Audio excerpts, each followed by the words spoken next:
It's nearly impossible to avoid the national trauma going on around the nation, from the Boston bombing to the fertilizer explosion in Texas. And with all of this devastation, it's normal to feel stressed, even if you weren't even there. But Dr. Rob says the stress can be detrimental to our health. And he also brought along his patient, Chandra. Thanks so much for coming on with us. And we'll talk a little bit about this, how stress impacts you. Dr. Rob, even if you weren't in Boston or in Texas, right?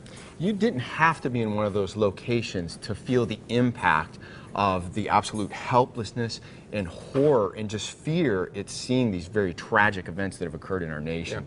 Yeah. So no one has to be physically present to have felt that. And for me personally, I know I turned on the television to watch what was going on, and it was happening in real time. It wasn't that it was earlier in the day, it was literally 5 minutes afterwards. Yeah. So with all the social media that's out there, the coverage was just massive, and the feelings were immediate, and everyone in the nation experienced it right away. Yeah, and talking about feeling, we all watched it unfold together, and you couldn't miss it. Chandra, you couldn't miss it either. Describe a little bit about how you felt. I know that you were not there, but the impact of the social media and everything that you've seen, it caused a little bit of stress for you. Right. Right away, I felt very scared and very frightened, and I started having nightmares, vivid, reoccurring nightmares right away.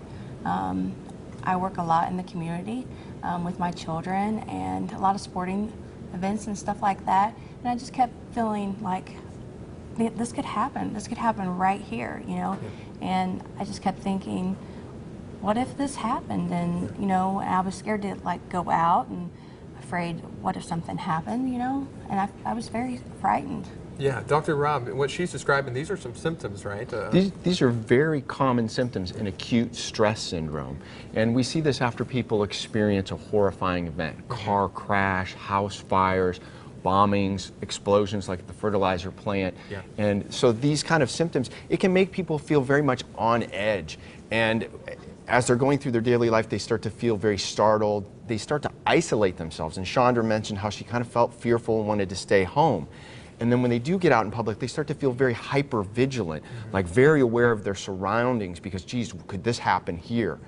And Chandra talked about having these disturbing images and nightmares, which is very common after witnessing a traumatic event. Sure. And then some people start to have feelings of guilt because, geez, I wish I could have done something to stop this, Sure, sure. Is there something I could have done that would have made a difference? And on some of the reports that were on television, there were witnesses that were there that wish they would have been able to move faster to help people. Well, we have about 30 seconds left. Your key importance here is to keep your habit, right? Keep your habits. Move on with your daily life. Get up and do the things that make you happy. Keep with your normal routine. You want to avoid self-medicating with any over-the-counter medications, and you definitely want to avoid alcohol. Stick with your social support system and your friends and your family. They're there to help you. Talk about your feelings and what you're experiencing, and spend a lot of time with your family. Make sure that you enjoy all the hobbies that you like to do. Get out there and do those things, and engage your personal faith, because there's a lot of support in your personal faith. Well, I hope that this helps Chandra and for other folks out there that could be affected by this stress. Chandra, thanks so much for coming on, sharing your personal story. And Dr. Rob, always a pleasure to see you, sir. And you're always good to see you. Look at sharp too, man. Every time. All right, another thing that can be stressful, guys, dating.